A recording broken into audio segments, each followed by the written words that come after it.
As the regime in Belarus is continuing its crackdown on democratic opposition and its hybrid threats against the European Union, we're meeting here in Brussels with the leader of the democratic movement in exile, with the Belarusian democratic movement in exile, Sviatlana Tsikhanouskaya. Sviatlana, thank you for your time. So could you tell us what is your visit to Brussels about?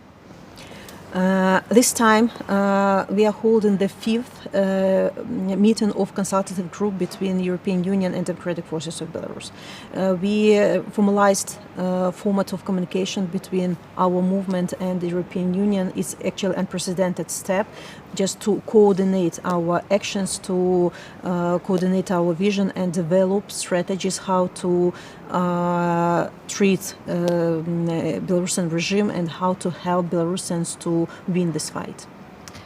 What is very worrying, I think, for the Europeans and the Western society in general is that there are warnings about a possible Russian escalation of the war that it's carrying out against Ukraine to a much larger scale, to something against the European Union and NATO countries. So what role do you think Belarus could play in this kind of an offensive? Look, I think that it's very honest, to pay high attention to security issues in this new geopolitical context when we see that dictators and tyrants around the world making alliances and threatening democracy, democratic world, first of all. And here, in our region, of course, Belarus has strategic importance for security of NATO countries of European Union. We understand that Lukashenko's regime is serving to Putin's interest, not to Belarusian one, and our territory can be provided to Russia for any possible attacks on Ukraine or on European's border. It might be used as launching pad. It might be used as as place where a nuclear weapon is deployed. For example, this autumn they declared to hold joint Belarusian-Russian drills, Zapad 2025, and we can wait for provocations on the borders. We can be aware of different types of blackmailing of Western countries. Let's not forget how last joint drills ended. It ended with the war in Ukraine. So we have to be very conscious, about what is happening in Belarus. Though, Lukashenko's regime declared that they will move these drills from the borders with the European Union deeper into Belarus, but we cannot trust dictators. So just we have to watch closely what is happening and, of course, increase security capacity of Europe. And there are also the hybrid threats that have been continuing for years coming from Belarus. European Union member states are building walls, we know, on the border with Belarus. So what can be done to tackle this kind of hybrid threats? Because every time there's something new emerging, like, for example, now we hear about GPS signal jamming, which is carried out allegedly by the regime of Lukashenko against European and Western air traffic, which can be very dangerous. What do you tell your European partners about tackling of these threats? We explain to our partners that until Lukashenko is there, he and our country will be part of this hybrid warfare of Russia, starting with the migration attacks, ending with the propaganda or cyber attacks. We cannot exclude this. So we explain that only dismantling this regime in Belarus will help to avoid all these risks. And that's why it's important to continue pressure on Lukashenko's regime and assist to Belarusian democratic forces. The regime has been under very heavy sanctions already for years. What is your assessment? Are they working? Should more sanctions be implemented against the regime? Should this policy be continued? Please share your opinion with us. I'm very grateful to European Union and other nations, other countries that impose sanctions on Lukashenko's regime. Sanctions is not silver bullet, but they help to empty pockets of Lukashenko's cronies, to attack like not democratic businesses in Belarus. But sanctions might be smarter and stronger. For many years, for a couple of years, the sanctions against Belarusian regime were not harmonized with Russian sanctions, and Russia and Belarusian regime could easily circumvent sanctions earning money on each other. So now when sanctions are harmonized, so the situation is becoming more difficult for Lukashenko. But nevertheless, they are finding these loopholes. They adopt into sanctions, and new hits had to be done, to weaken Lukashenko. A new package of sanctions is being discussed now. It's about to be adopted. It's in financial sphere, first of all, banking sphere. That might be huge hit on Lukashenko regime. But again, punishing regime don't punish Belarusian people, because some sanctions can, of course, influence Belarusian themselves, and sanctions has to be smart, to have exclusions for Belarusian people. So there is still a lot to do regarding sanctions. We understand that, for example, North Korea is many years under sanctions, and somehow it's still living. But when sanctions are comprehensive and joint, just transatlantic sanctions, they are more effective and more useful for democracy.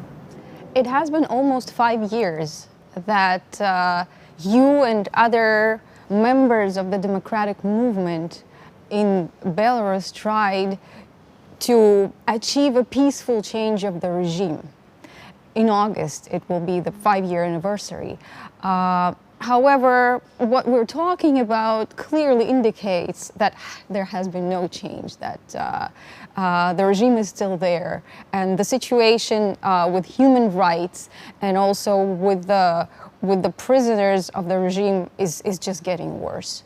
So, in case this goes on, how do you see the future of Belarus? Also geopolitically, is it going to get closer to Russia? Do you have your vision of this worst-case scenario? Look, if you talk about worst-case scenario, so Belarus under rule of Lukashenko is becoming satellite of Russia, and we can forget about independence and sovereignty of Belarus. But we as people, we have only two options: either to fight or to surrender.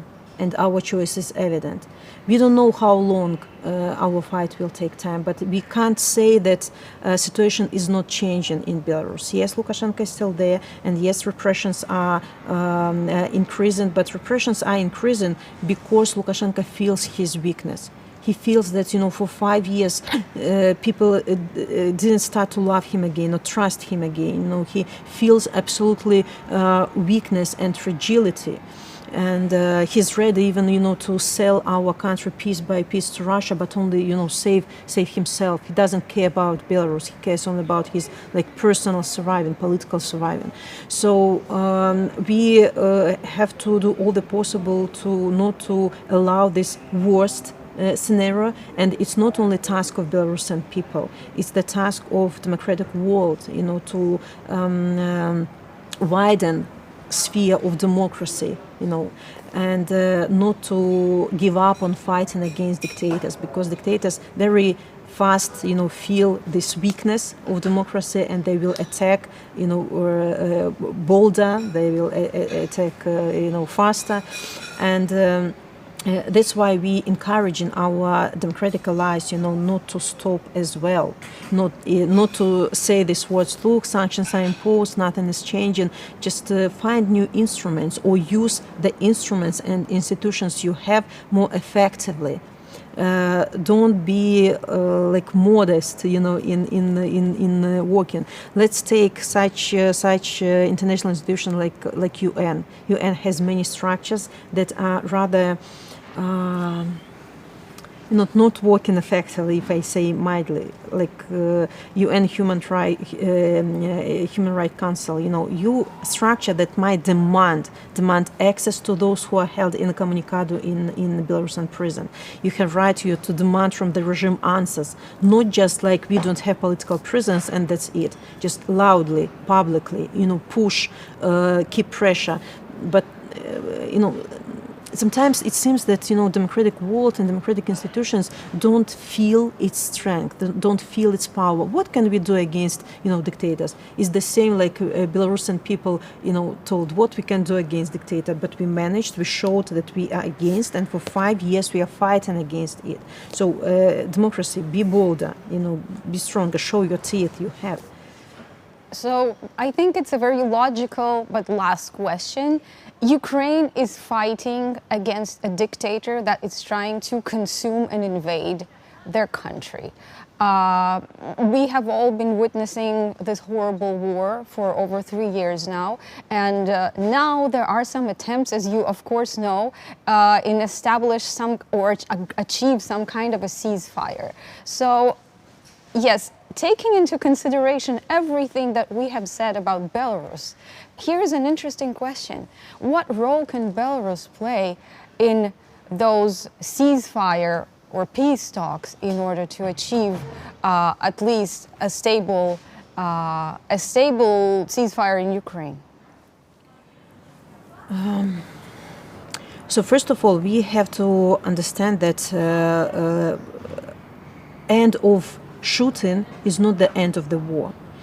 End of the war should be just and should be long-lasting. It shouldn't be like a break for Russia to regroup and start attacking again. So all these negotiations should bring clear understanding to Russia that they not dare to continue attacking Ukraine or absorbing Belarus or threatening European Union. So it should be long-lasting peace on the conditions of Ukrainians. Ukraine is not like cake that can be cut into pieces and just be divided. Ukrainians very courageously defending their land.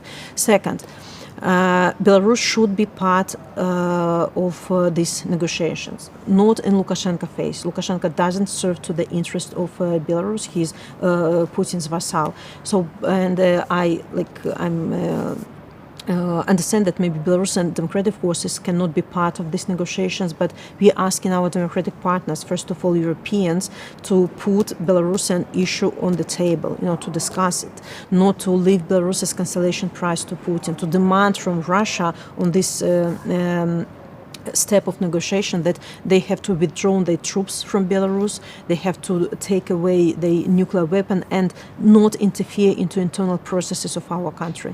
We independent nation that can choose or solve our future by ourselves. So there should be such demands because Belarusians are really concerned that during these negotiations Belarus might be overlooked, might be postponed for one day later, we'll return to Belarus later. We can lose our country.